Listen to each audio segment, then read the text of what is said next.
students, today we are going to start new point. It is rolling motion. So rolling motion is nothing but the combination of two kinds of motions. First is circular or rotational motion and second is translational motion. How it is that? For that I am giving one demo. See. So see, I am taking one pad as a base and I am taking a cylinder as an object which is going to move. So see, I am keeping the cylinder or this object on the surface and I am slightly slanting this surface. See what is happening over here. So this cylinder, this object is moving further but in straight line. This is nothing but translational motion where the object is going in straight line.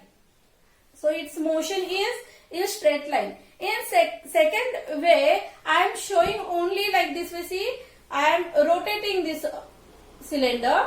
So this kind of motion is nothing but rotational motion. Here one fixed axis is there along with which axis this object is rotating. So again in third case what I am going to do is I am keeping this object on the surface. I am slightly slanting this surface. So what is happening? This object is moving again further. But how it is moving? It is not moving like this way straight. It is rotating and moving further. Okay. So it is rotating and moving further. And while rotating, its axis is going in straight line. So its axis of rotation, that is its center of mass, point of center of mass, is moving further along with the body. Okay. So its axis is moving along with the body. So these two kind of motions are combined to give the rolling motion. So thirdly, whatever I have demoed over here, that is nothing but rolling motion. See, this is a rolling motion. So here object is going further, so translational motion is also there, and while going further object is rotating. And along with that object, its axis is moving linearly. So here rotational motion is also there and translational motion is also there, and combination of that two is nothing but rolling motion. Got it? Now obviously when the object is in motion, then obviously it will have energy, that is kinetic energy. Okay, that kinetic energy we are going to find the expression now for that kinetic energy. See, let the object like that way, whatever we have taken. So for that object mass will be there, that for that object some velocity will be there, for that object movement of inertia will be there because there is a rotational motion. So see, we are going to consider all that things.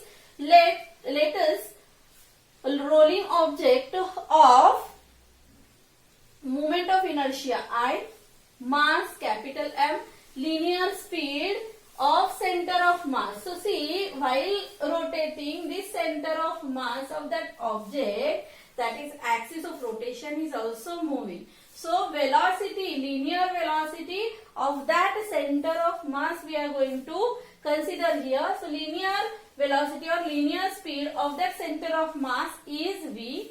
Then radius of that cylinder, that object, is R. Then angular speed while rotating of that cylinder is omega. See, linear speed of center of mass is shifting. So linear speed of center of mass and angular speed of whole body is omega. Linear speed of center of mass and angular speed of whole body. We are going to consider both the speeds because both motions are there. So see, Then radius of gyration also we have to take, because whole body is there. We are not going to calculate any moment of inertia. We are going to take it as it is, and we are interested in only the radius of gyration, moment of inertia directly. So that we have calculated here. I is equal to mk square. That we are knowing already. In the point moment of inertia, radius of gyration we have seen. See, I is equal to mk square. So see here, while rolling, the translational kinetic energy is there within the body, the rotational kinetic energy is there within the body, and while getting the kinetic energy within the body, while rolling, we have to add these two kinetic energies. So we get kinetic energy of rolling body is equal to kinetic energy in translational motion plus kinetic energy while rotational motion. So here body is going further linearly also, here body is rotating also. So both the K's are there within the body, that we are adding to get the kinetic energy of rolling motion.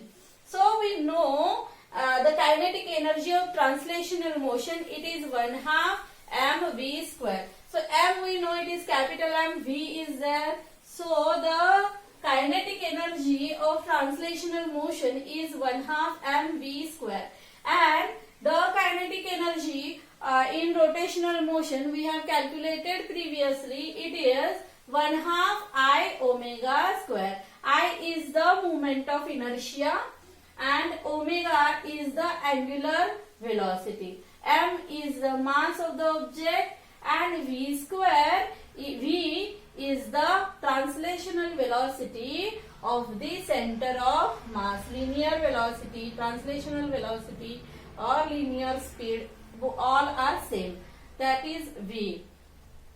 So 1/2 mv square plus 1/2 I omega square is the total kinetic energy of rolling body. So see, 1/2 mv square we are keeping as it is, 1/2 as it is. I we know it is mk square. In the form of radius of gyration, I comes mk square. So here in place of I we are putting mk square. Omega we know the relation between v and omega. We know v is equal to r omega. So we are shifting. See, we know v is equal to r omega. We are shifting this r here and we are getting the omega. So we will get omega is equal to v upon r. So here we are putting in place of omega square v upon r bracket square. So after squaring out this, we will get v square and r square.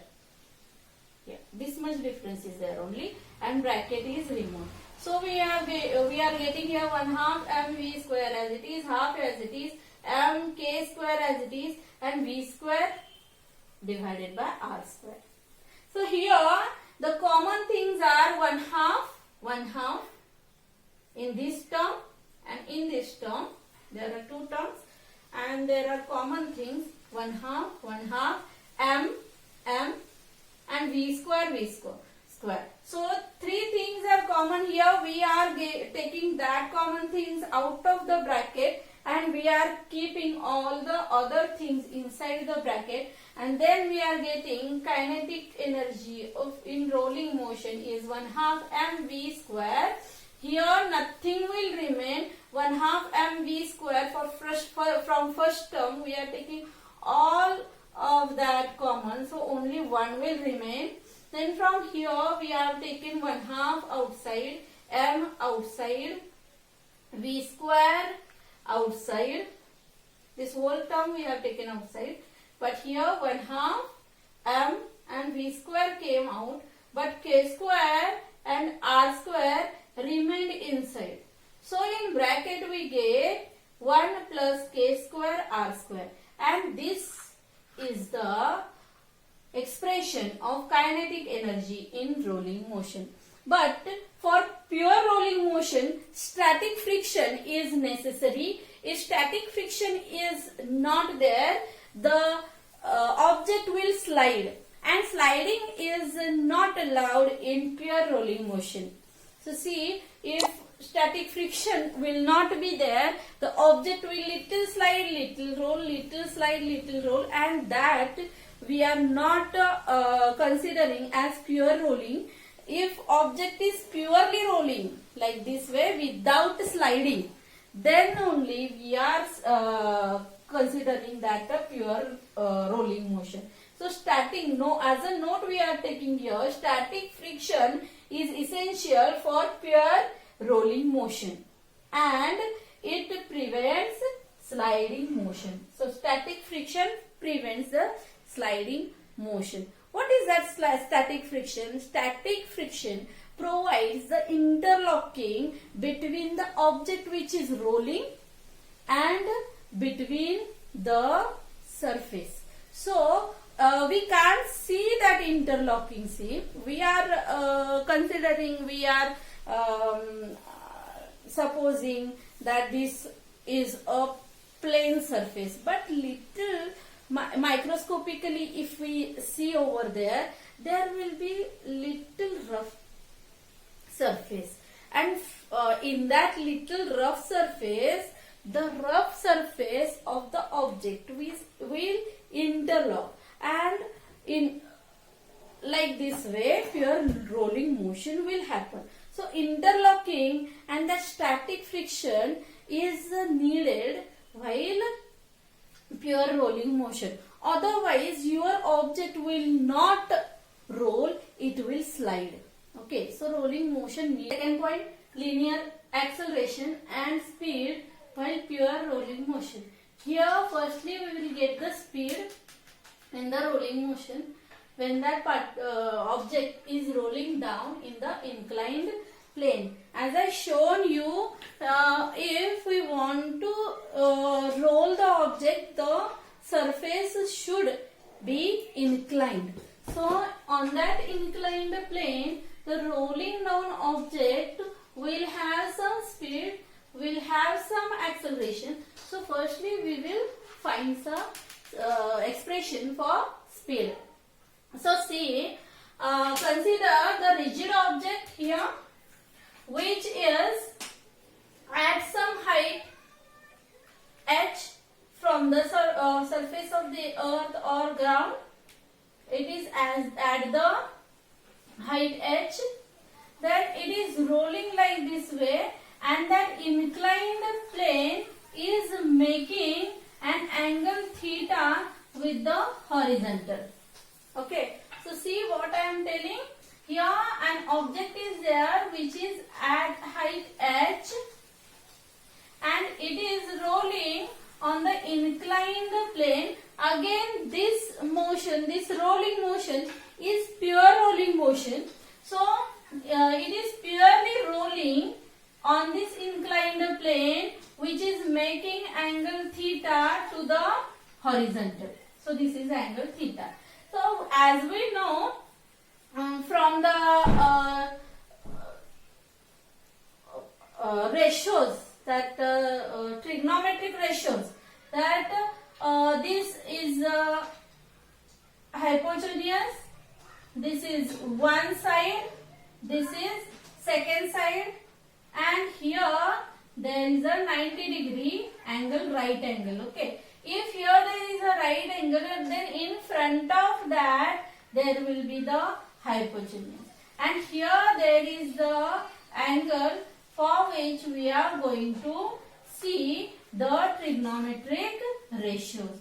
Then we know, we know the relation between hypotenuse and the side in front of the angle.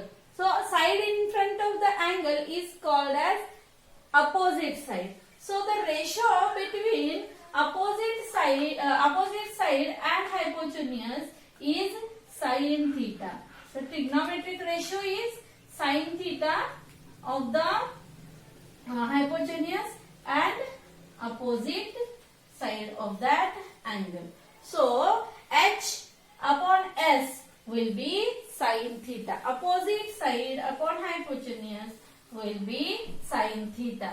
Like that S, if we will shift there, we will get H is equal to S sin theta. Okay, that relation is here. So that relation we are going to see in acceleration. So while expressing the formula for acceleration, then we are going to consider this H is equal to S sin theta over there. So now there we are going to see here while object is rolling, firstly it is at rest. It is starting from the rest, and if when it reaches over here, lastly it will have some velocity v. Okay, so when it is at this position, highest position at the height h, the kinetic energy will be 0 because object is at rest, and potential energy will be maximum. It will be mgh. And when object reaches over here, whole the potential energy will get converted into kinetic energy. Whole the potential energy will get converted into kinetic energy. Potential energy will be 0 because h will be 0. Height is not there over here. H is 0. So mg into h, that is 0, will become 0. So potential energy at this horizontal surface will be 0, and kinetic energy will be maximum, and that we have seen previously. Kinetic energy is equal to 1/2 mv square plus half I omega square. That we have seen. So that object will reach up to maximum kinetic energy when it will reach over here. Okay. So firstly it will start from 0 kinetic energy. It will reach at some kinetic energy or maximum kinetic energy at last. That is, whole the potential energy will get converted into the maximum kinetic energy. So we are going to start to explain the expression now. See, consider rigid object of mass m. Mass of the object is m, rolling down. Its gravitational potential energy is converted into kinetic energy. All the potential energy will convert into the kinetic energy. Starting from the rest, now it is starting from the rest, that is kinetic energy is 0. Previously it is starting from that point. So starting from the rest, let v be the speed of that object,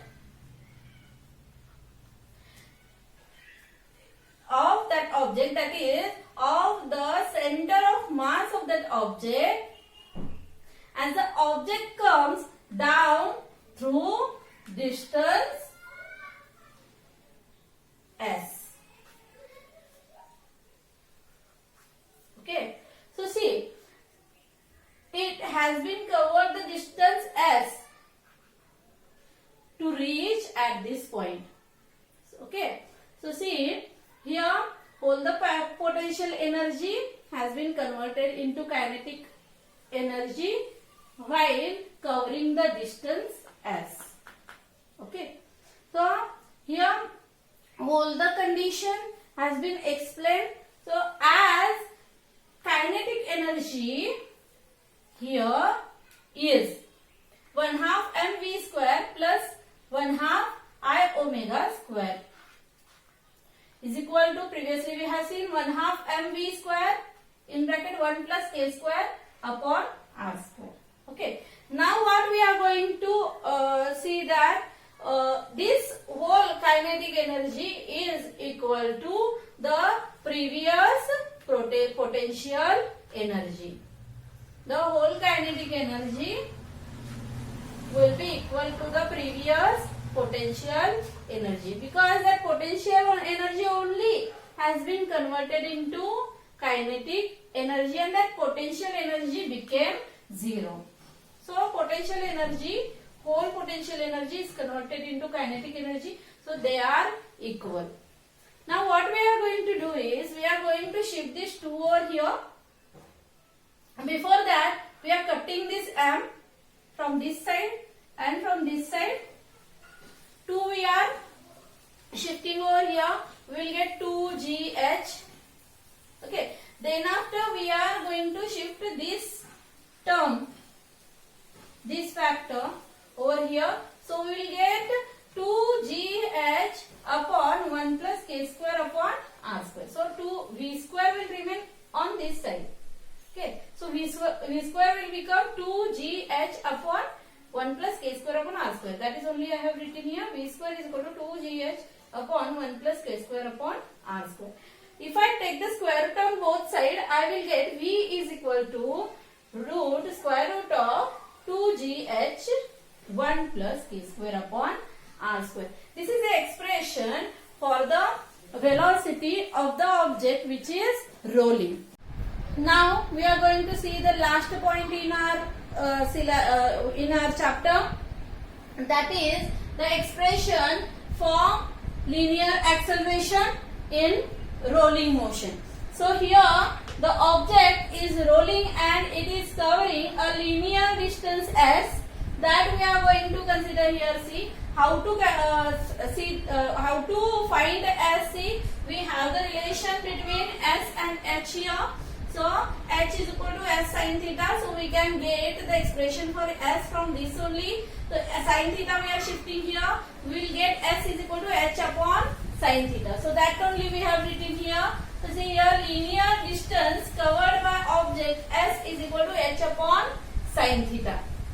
Okay, while reaching from 0 velocity to the velocity v, we are covering the distance h and it is h upon sin theta. So during this distance, or during the object is covering this distance, the velocity which is linear, so linear velocity will increase from 0 to v, and in that case we are going to find the expression for the linear acceleration. If that linear acceleration if that linear acceleration is a, then using the Newton's third equation, we are starting the expression. So see, 2as is equal to v square minus u square. Okay, Newton's third equation of motion. 2as is equal to v square minus u square. We are putting the values 2a as it is, we are keeping here. In place of s, we are putting h upon sin theta. We have that. Then previously we know that v is equal to 2gh upon 1 plus k square upon r square. This is, we know, so that we are putting v square is equal to 2gh upon 1 plus k square upon r square. Okay, and u, which is initial velocity, kinetic energy is 0, that means initial velocity is 0. So here we are taking u is equal to 0, which is initial velocity. V is the final velocity. Okay, so that velocities are the velocity is starting from 0, initial velocity is 0 and final velocity is v. So this is final velocity 2gh upon 1 plus k square upon r square, and this is initial velocity which is 0. Okay, now what we are doing, it is 2 we are cancelling, here 2 cancelling, h cancelling, and we are shifting sin theta over there near g. So at the left hand side we will get only a is equal to g this sin theta upon 1 plus k square upon r square, and this is the expression for linear acceleration in the rolling motion. So both the expressions we have seen, the linear velocity in rolling motion and linear acceleration in rolling motion. But previous standards we have seen that the linear velocity In translational motion, it is v is equal to root 2 gh, and linear acceleration is g sine theta. So see, linear velocity here we got root 2 gh upon in bracket 1 plus k square upon r square. Okay, we got that. And compare to this, that only this factor is extra, and that is affecting in rolling motion to the linear velocity. This factor is affecting in rolling motion to the linear velocity. And compare this acceleration, linear acceleration in translational motion, that is pure sliding motion, and linear acceleration in rolling motion. So here again g sin theta as it is, but this factor is extra in linear acceleration in rolling motion. Okay, so this factor affect in rolling motion on the linear acceleration. Okay, this is over. Now our chapter is over. So complete the exercise and study well.